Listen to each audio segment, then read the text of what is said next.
Hey, this is Rob, and I want to tell you about the chronic back pain that I've had for decades and how I solved it. Now, what worked for me won't necessarily be the perfect solution or the only solution for everyone else, because chronic pain manifests differently in each of our bodies. The thing is, what you don't want to do is rely on drugs or surgery as the first or primary remedy for chronic pain. Drugs, including opioids, have been shown by science to not work over the long run for chronic pain. Drugs can be useful for acute pain when administered by a doctor, but anti-inflammatory drugs can actually take acute pain and help turn it into chronic pain, which is exactly what you don't want to do.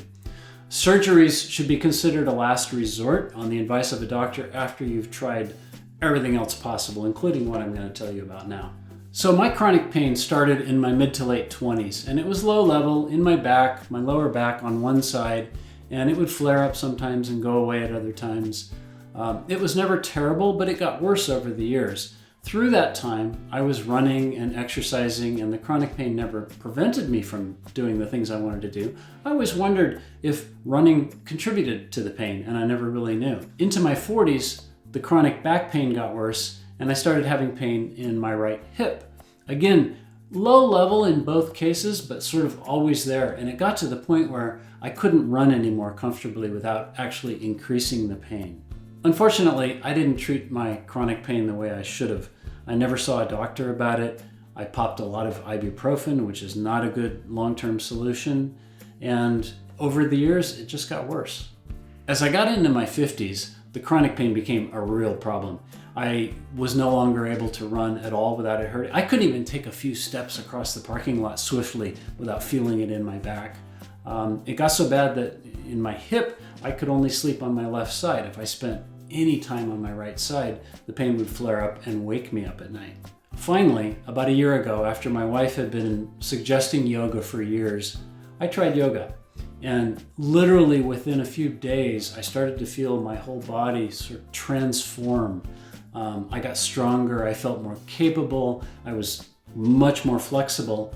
At the same time, I was biking, and I had been biking for years, and that had never really made my pain better or worse. But now I felt more capable on the bike also.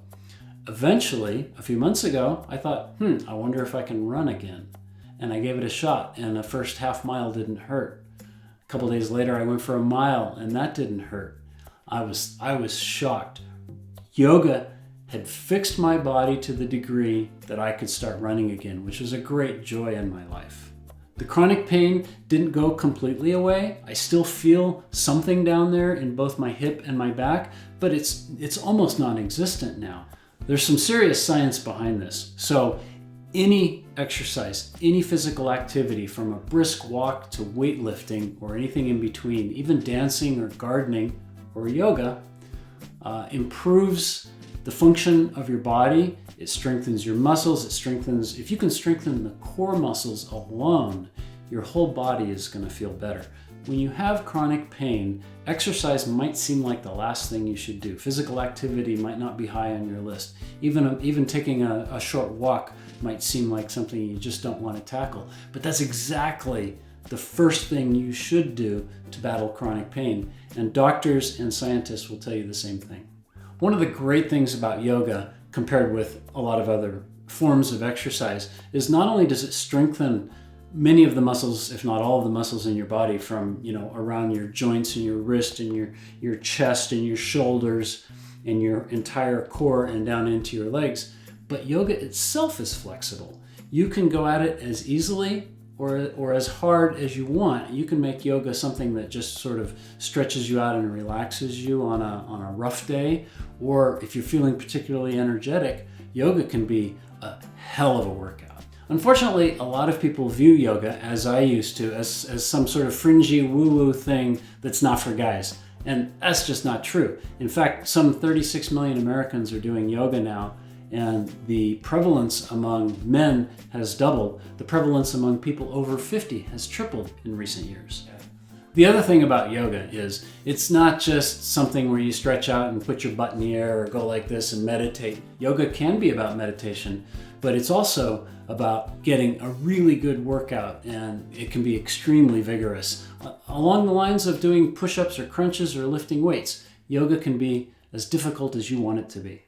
So after about a year now of doing yoga, my pain is almost gone. There's still a little bit there. I can feel in my hip and in my lower back, I can feel that there used to be something there. There's like this memory of chronic pain, and that's what the science tells us chronic pain is all about.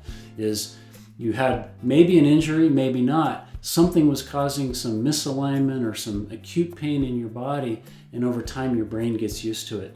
So it's not that it's all in your head, but there's this memory of the pain in your nervous system, and it's really hard to get rid of that. And that's why drugs don't do the trick. That's why surgeries often don't do the trick.